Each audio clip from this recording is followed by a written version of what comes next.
Welcome to this session of the Ancestral Healing Summit. I'm Lisa Bonnies, your host, and my guest for this session is David Dean. Our topic today is Roots Deeper Than Whiteness, remembering who we are for the well-being of all.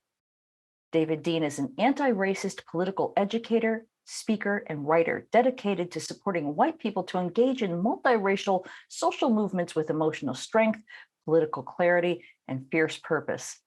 He's the former associate director of the Anti-Racism Education Center, Wide Awake, and his forthcoming book is titled Roots Deeper Than Whiteness, Remembering Who We Are for the Well-Being of All. And he's here with us today. David, thank you so much for taking some time to join us. I so appreciate it. Welcome. Yeah, thank you for having me, Lisa, and for all you're doing with this summit.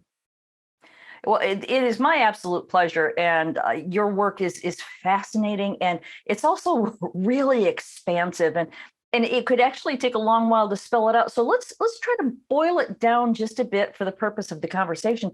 What's the core purpose of your work, and how are you striving to carry that out? It's a big task. Yeah, and I think there are some mainstream ways of doing anti-racism education for white folks that do a lot of really important things. That teach about histories of racial violence that have been silenced, that teach about bias that we might not even be aware of. And they do a lot of other really important things. But what I've found is that a lot of white folks, interacting with those texts or trainings sometimes can still be left with counterproductive feelings of shame that actually get in the way of real engagement in anti-racism, as well as a political confusion about, really what their role is and what their stake is in the work of social change. And so my work, I do writing and teach courses that is really meant in a lot of ways to go a little deeper and help white folks move through some of those roadblocks. And that includes, really teaching people about, on a political level and a historical level, about the ways in which racism has been used as this tool to divide and conquer.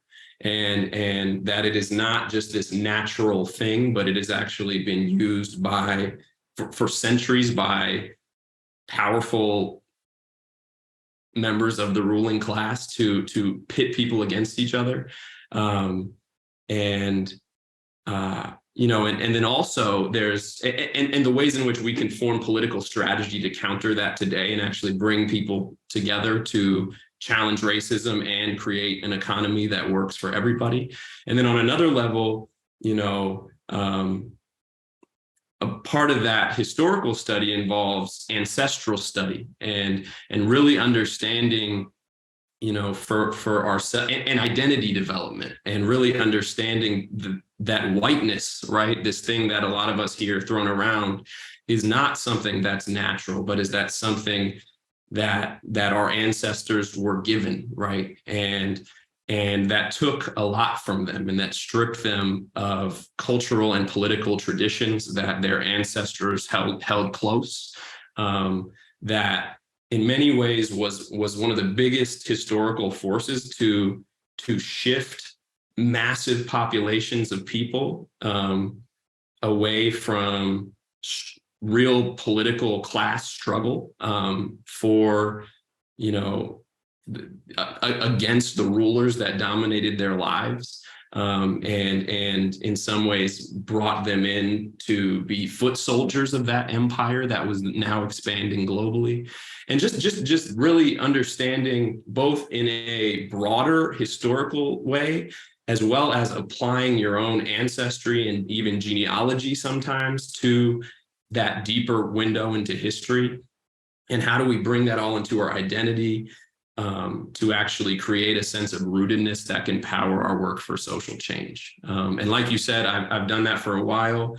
with the organization White Awake. I still do a little bit with them, but am now also really focusing on trying to get this book done, and doing some independent courses and trainings as well. Yeah. Yeah. It's like I said, it's so expansive. There's so many different directions we can go in, and we'll get to as many of them as we can. But I want to ask, for you personally, what called you to get involved in racial justice activism? I imagine you must have dealt with plenty of struggles as a white person trying to grapple with these issues, because it's not necessarily, it's uncomfortable, and it's really not easy when you're sort of swimming upstream, is it? Yeah. Yeah. And I think, I definitely, dealt with some of that emotional struggle that I think you're talking about. But when I was a young person, I was actually brought in to, when I was about 20 years old, I actually played, I'll go into a little bit of historical detail of my life, but I actually played basketball through high school and through the first half of college. And I was actually cut from my college basketball team and was sort of in a place of beginning to try to figure out where I wanted to put my energies after that. And I was close with an indigenous student at my school whose mother ran a community organization on the Crow Reservation in southeast Montana. And so me and my friend were, talking about this idea actually of creating a basketball camp that was also a youth activism program in the summertime. Basketball is super popular in Native communities. And I was actually brought in to coordinate that for about 5 summers. And it was a really cool program that I had a lot of support with from folks out there and guidance with. But that really combined these two things and drew all these parallels between the dedication and teamwork and commitment that it took to create success on the basketball court, and how those same types of things are important when trying to create positive social change in one's community, and doing education for young people about the history of injustice in their community and strategy for addressing it, at the same time that we were doing, a parallel process of learning on the basketball court. So it was a cool thing. But doing that work, and then also working at other racial justice organizations shortly after I finished college, required me to deepen a lot my education of histories of colonialism and white supremacy in this country, right? And so I learned all about, how so many Europeans came over here and began taking vast tracts of land theft through genocide, learning about the connections between that theft of land and the expansion of slavery, and the ways in which, more and more land was taken, moving west and west and west, oftentimes to create space for larger and larger and more plantations worked by the enslaved. Learning about the cultural destruction that took place as a part of this, and the national boarding school program that stole indigenous youth from their homes, 100,000 of them over decades, and told them that their culture was of the devil, and physically abused them, and learning about just many of these processes continuing in different institutional forms over the last 50 to 75 years as well, creating a lot of the inequality that I was witnessing in the communities I was working in. And like we were talking about, even though I was in these places on the reservation, also after school, I was working in an organization, a Black-led organization in Oakland, challenging the school to prison pipeline in this city. And even though in all the work I was doing as a young person, I was building strong relationships, and I was learning a lot, and I was making an impact. And there was this part of me under the surface, right? And even though to a lot of people, right, I knew all the things that you're supposed to know as a white person in the world of racial justice, underneath, right, there was another side that was a lot of times stuck in that place of shame and stuck in that place of, questioning this idea, this asking this question of like, is everything I come from this legacy of violence, right? And doing some genealogical study even on my family history, and realizing some of the connections of my family history to genocide, to land theft, to enslavement. And then just trying to navigate also that work as a white person in the communities I was working in, and trying to figure out, what is my role here? What is my place here, rather than just this idea of like a helper? Because in some ways it feels like there's a little bit of a not fully humanized relationship happening when I'm in that place. What is my stake in this? So I think struggling with some of those questions was sort of the impetus for me starting myself to dive into a learning journey that took me deeper. Yeah. Well, you've got a fascinating article online titled the same as today's session, where we're talking about the roots that are deeper than whiteness, and it's just fascinating about what we now call the 1%, cultivating an anti-race or racism against one another, where there would be white-skinned European people who were indentured servants and then being turned against enslaved Black people. I would love it if I know this is huge. It's so much to talk about, but give us an idea. Yeah, of some of that history. Yeah. 100%. Yeah. So I'll take it back just a tiny bit further and try to go briefly into this part too, that to how we get to the place you're talking about is, if there was a vast anti-feudal struggle happening in Europe, right? For centuries. I should say even broader, there was a class struggle happening in Europe for even longer, ever since Roman colonization took through mass violence, 3/4 of the continent. Did so many forms of harm that we later saw replicated in other ways, and started separating people from their traditions in that context, and making people subservient in various ways. But what we see is since that point, right, there's this class struggle against empires, against feudalism.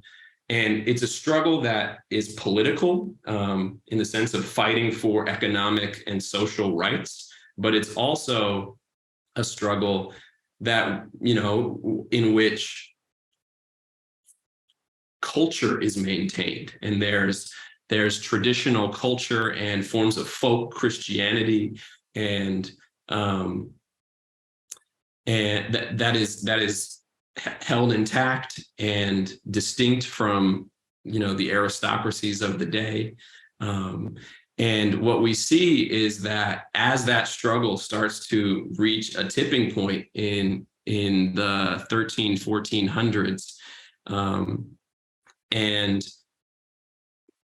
ordinary people are actually starting to gain a little bit more autonomy, and we start to see powerful people start to take commonly held lands where all these communities in Western Europe, as well as in other places, were, sustaining themselves, and not with this perfect lifestyle, but we're sustaining themselves, and we're continually expanding their ability to have rights and to have freedom, began to, and this is what the institutionalization of capitalism, right, where people are thrown off their land and made to be exploited laborers, if they can find work at all. And what we see is that in England, as a starting point in the 15 and 1600s, it's like homelessness and mass labor exploitation are happening on an unprecedented level that hadn't been seen in a while because of all of this displacement from traditional land. And a lot of people are resisting. And so the government, in connection with large-scale corporations like the Virginia Company, start forcibly, oftentimes, and at best manipulatively, exporting people to the North American colonies to be indentured laborers. And where there are incredibly harsh working conditions, right? And there is also unfree Africans that start coming in at this same time in the early to mid 1600s. Some are enslaved, some are indentured. There's historical debate over like the definition of some of that at that time. But what we see is that even though there may have been some level of inequality even at that point, we see like much more similar lives of unfree Europeans and unfree Africans at that point. We see a lot, people having families together, people being, abused by the same masters on the same tobacco plantations in Maryland and Virginia together. And we see people revolting together. And there, as these rebellions became stronger and stronger, there began to be legislation passed in the 1680s and 1690s and early 1700s that did two things. That, number one, defined this concept of white people for the first time officially in history, right? We see a similar thing happening in Barbados at the same time too, but in a big way in Maryland and Virginia, where white people are defined in legislation banning interracial, what we might call interracial marriage, as well as giving slight privileges to indentured and poor Europeans. And then at the same time, there's a host of laws passed in these same North American colonies that are creating and institutionalizing this entrenched, hereditary, incredibly intense form of African slavery, creating a whole new bottom to the social hierarchy. And effectively, and there's like documentation of this from historians like Jacqueline Badalora, Theodore Allen, and others, effectively dividing and conquering these coalitions of poor people, so that they could not create a society that met all of their needs and that worked for all of them. And so we just, that is a beginning of this creation of whiteness, right? And we see over the centuries and decades and centuries, more and more similar constructions and expansions of whiteness in different ways to further this, to give people skin in the game, right? To give people what we might call white privilege, but ultimately to subordinate people, by keeping them out of coalition across the board with enough power to actually change the system for everybody. And we see, just turning people into foot soldiers of slavery and settler colonialism, in a sense, with the greatest sort of material victors in all of it being, like you said, the 1%, being large scale plantation owners, being mining companies, being investors in all of these colonial companies like the Virginia Company, and more. And that is sort of the beginning of a pattern that we still see happening to this day. Yeah. Yeah, it's, we all took history class, but we didn't really learn this part of it, did we? Like what you're talking about, like the mining companies, and in the research that I've done into my family history, my white Scottish ancestors moved to a mining community here in the States, and the Greeks and the Italians, the Hungarians, they were not considered white, even though today they I suppose they would be considered, as opposed to being black, but because they were darker skinned and they didn't speak English, they were not considered white, and they didn't make as much pay as the white miners did. So, and I'm digressing a bit, but I just want to make the point that it really was sort of a case of the rich folks turning us against them. So if they could keep us fighting with each other, they could just do what they wanted. Nobody really paid attention to them. Is that basically what you're talking about here? Yeah, yeah. And it even, yeah, I mean, and it even some white folks who maintained sort of a radical economic position and maintained activity in labor organizing and things like that, right? Not always, but a lot of the time were still just kind of totally self-defeating because they were racist, and that was their racism was able to be tapped into by the bosses and by the ruling class to take down their efforts time and time again. Yeah. But yeah, that's the trick. There's someone named Reverend William Barber who runs something today, who's a leader today within something called the Poor People's Campaign, which has a similar analysis to what we're talking about and is trying to bring together working people across lines of race into a political formation to create real change. And he always says we have to show them the trick. That's a phrase that he uses. And particularly showing white folks the trick, right? But also showing all of us, so we really understand how this system of racial capitalism has been set up and how we can undo it. Yeah. So what is the trick? Well, we've sort of been talking about what the trick is, but what does he suggest that we do? Yeah, I mean, I think it is one thing is, and obviously we can get back to some of the more ancestry related stuff at any point, but this is really important too. One thing is going into communities who are being peddled hate today and telling people, right, that there's this class of corporate politicians who is trying to take away your Social Security and take away your healthcare and suppress your wages and suppress your unions. And all the while they're telling you that the cause of your problems is brown-skinned immigrants and religious minorities, right? And we need to realize who our real enemy is here and come together to create the society that all of us need.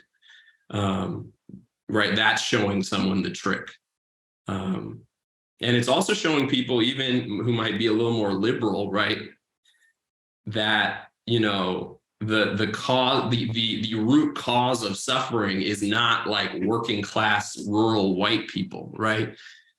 Showing people the broader system of manipulation that is at play, as well on all sides of the political spectrum. Yeah. Again, so many different directions we could go, but as you mentioned, this is the Ancestral Healing Summit. So let's talk about the ancestry. What about when you were doing your research? Did you have any? You mentioned your particular ancestors. Let's hear what your connections were. Yeah. So, I'll share a few things with that. So the two largest groups that I come from sort of settler groups, when we go back, are sort of that initial English population in the 1600s that came in or was brought into to the mid-Atlantic, and many of which populated the South, and went through a lot of what I mentioned. And another population is the Scots-Irish, who actually are not, there's a whole another story with like Northern Scottish people in the Scottish Highlands who, were Catholic, spoke Scottish Gaelic, but the Scots-Irish actually came from Southern Scotland, and were essentially had their own version of the story we told earlier too, where they lived in basically on the English-Scottish border in like a war zone for centuries and centuries and centuries and centuries. And then, as in that same time period, around the 1500s and early 1600s, as economic conditions for the vast majority were actually worsening via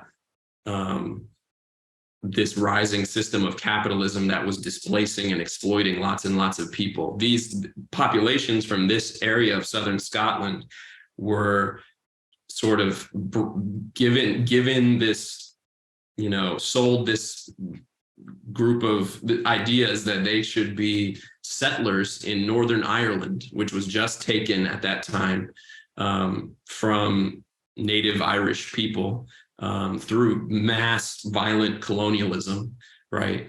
And these people were set up to be like a military buffer who would be, who would also carry out lots of harm in Northern Ireland, and were then, once their economic conditions didn't really improve much either, were then sold another bag of goods to come to the North American colonies in the backcountry of those colonies in the 1700s, and literally serve as like a human buffer between indigenous nations trying to reclaim stolen land and the plantations of the rich that were enslaving vast numbers of Africans, and were taught a sort of racial religious ideology that they were this like chosen people that was meant to seek out a new Jerusalem via settler colonialism, basically. And some of them, some small portion of them, including some of my ancestors, did economically move up this violent system, and some of them became slaveholders themselves, though most did not. So they also have a similar story in that way. I have another example that to tell you as well, if you'd like to hear a more specific example as well. Sure, go for it. Yeah. Well, first of all, I'll say that learning kind of, I think first I'll actually share sort of how we can work with some of that history when we find it in our own genealogy, number one, like really working in different ways. So when I talk about like roots deeper than whiteness, it's sort of actually mapping what actually happened in our history in a concrete way so that we can find a sense of integration, right? And so number one is like what we have lost, right? And understanding the cultural and political traditions that we have lost via this whole, white racial socialization and this history we've talked about. The second one is what we have done, and particularly the harm we have done. And when you learn a lot of those histories, especially in relation to your own ancestry, there can be a lot of like healthy grieving that can happen. And I also think it's really important to learn them in connection with this broader history, so that we can understand the entire story of how all of this happened. Because it's like, if you don't, if you think this is all you are and this is your natural state, you can't, like, a human being cannot find an emotionally integrated way of being, and actually understanding the history of socialization can create much more capacity to be grounded enough to try to repair the harm that our ancestors did today, right? That's actually a contradiction that a lot of people, we talk about in restorative justice, right? That that in this weird counterintuitive way, self-acceptance is actually a prerequisite to accountability, right? And that's also important to say, in that by understanding this broader story, we're in no way trying to deviate from accountability, right? But it's about actually creating the capacity to create repair today. And in creating repair today, there is much more possibility of healing ourselves and our ancestors who participated in that harm, right? And I'm not, in some of our courses, we do guided meditations and things like that to kind of work with that concept. But I think there's a lot of healing that can happen there too.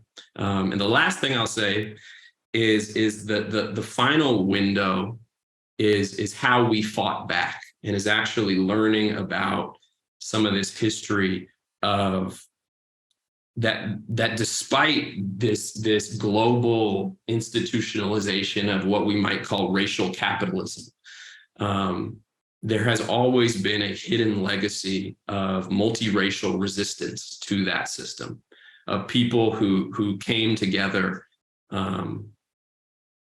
to struggle for a better world, and of white people who were a part of that, who gave their allegiance to justice rather than white supremacy and the bidding of the ruling class.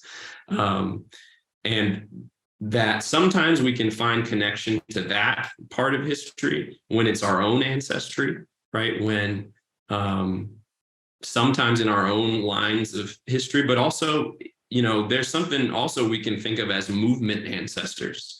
And even if we have not a direct biological connection to them, that there is this legacy of people of all backgrounds, and in our case too, white folks who are calling us into this legacy of resistance, whether it's our own biological heritage or not. And so that's a really important part of this too. And finding belonging in that, right? Yeah. So many thoughts. Well, what you're talking about, as I was saying earlier, my Scottish ancestors came to the States to be miners, but they didn't show up until the 1920s. In fact, most of my ancestors are relatively recent immigrants. They weren't here during the slavery days, et cetera. So it'd be really easy for me to say, well, it wasn't my ancestors. However, my ancestors certainly benefited from the climate. They were the ones who, when the strikes happened and the swarthy Mediterraneans were cutting their wages because they weren't white. Well, my white ancestors got to go to work, so they were benefiting from these systems. And I guess, again, this is such a big question. You and I aren't going to solve this problem here in this little conversation, but we can at least start, scratching the surface. And anybody who's listening to this who, can sort of relate to what we're talking about, what can we do? How can people get involved in your work? How can they do this? So I'll say one quick thing that your comment made me think of, and then I'll share more explicitly that. I think a part of it first is actually, and I sometimes, right, I think, I guess I'll do a reframe that I think is really important for us to reframe something for ourselves as white people.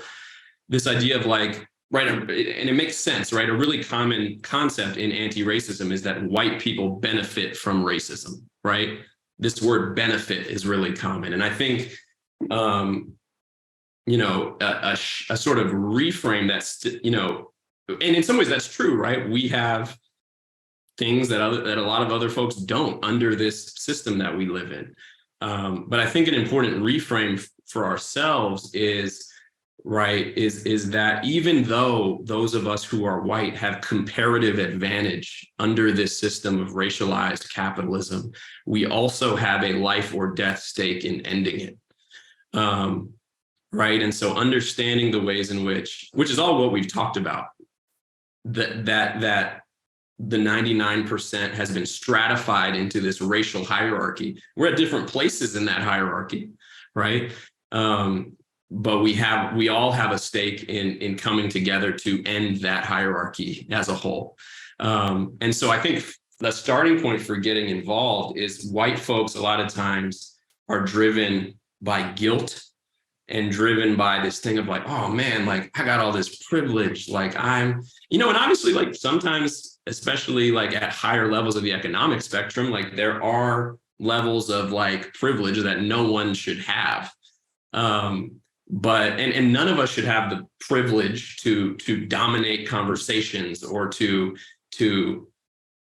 stand out at the expense of others, or to have our cultural norms be dominant over every other, you know, all of that. But in terms of just like, yeah, a lot of us need to see that a lot of white privilege is a cheap buy-off, right? Is something that is not going to get us free in a society, you know, that has one of the highest levels of economic inequality in US history, right? Where so many of us are far closer to being homeless than we are to becoming a billionaire, where, you know, corporate greed is driving a climate crisis that is harming more and more people in all sorts of walks of life, right? That every year, friends and family of mine in Northern California get evacuated from their homes because of, and the ways in which, like, why haven't we been able to take action on climate change, right? Because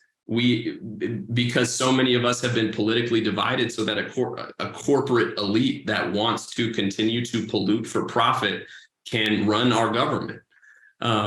And, you know, getting really in touch with that stake we have in this, even if we're middle class, even, you know, understanding that this is something we need to get into for ourselves too.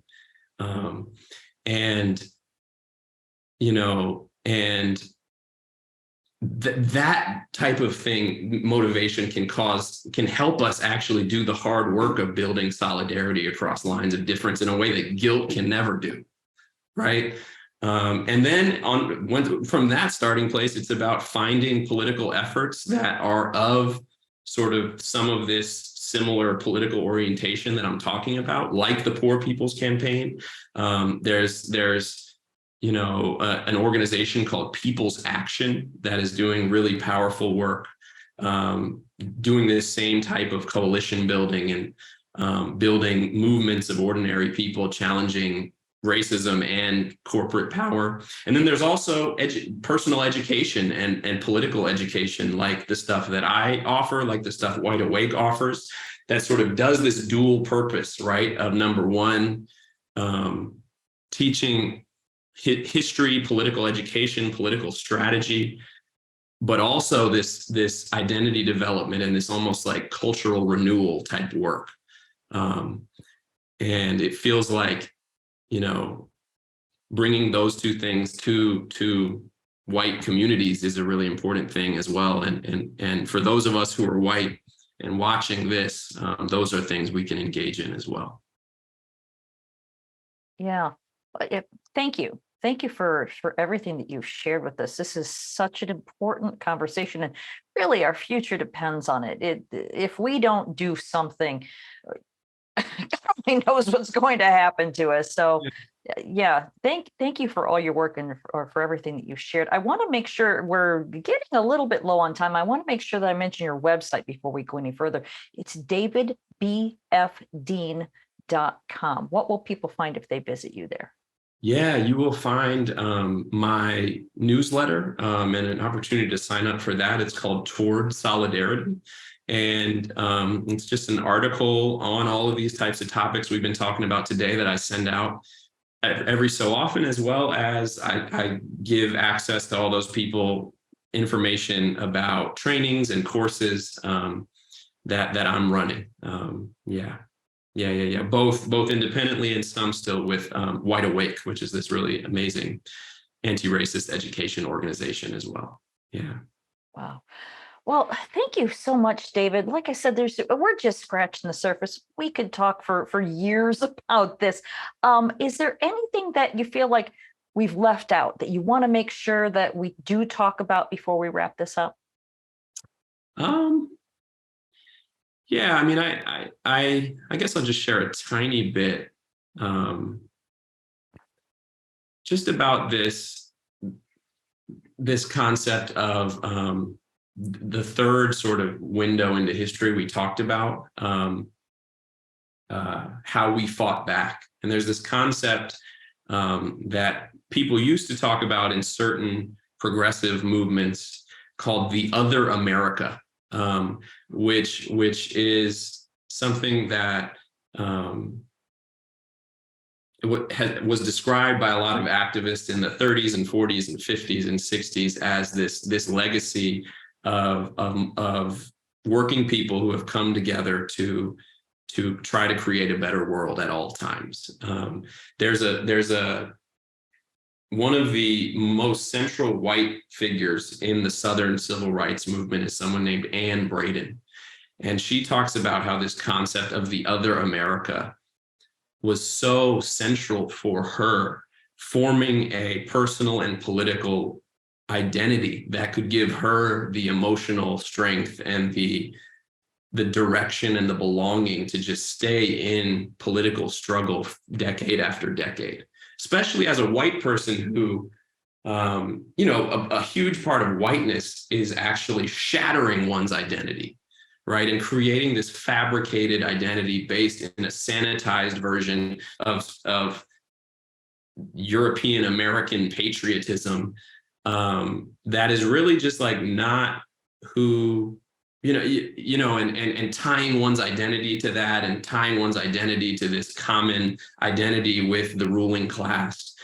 And a part of our work is to actually renew ourselves in terms of our identity. And one of the powerful ways to do that is stepping into and learning about legacies of resistance. And Anne Braden really called the other America her spiritual home. And she was such a tactical organizer who had all of that left brain stuff, but she also had this right-brained spirituality that she would express all the time that would really envelop, that was so central in her life. And so much of that was just this acceptance of an invitation from these movement ancestors to be a part of something. And so that is something that is available for people who are watching this, if we open to it as well. Wow. Oh, thank you again, David. This has been such an eye-opening, such a heart-opening conversation. I want to thank you so much for spending some time with us. And wow, good luck with your work, with your book, with everything that you're doing. Thank you for being with us. Thank you, Lisa. I really appreciate you. Yeah. All right. I want to remind everyone I've been talking with David Dean, and I want to thank you for joining us. I hope you enjoyed this conversation in the Ancestral Healing Summit.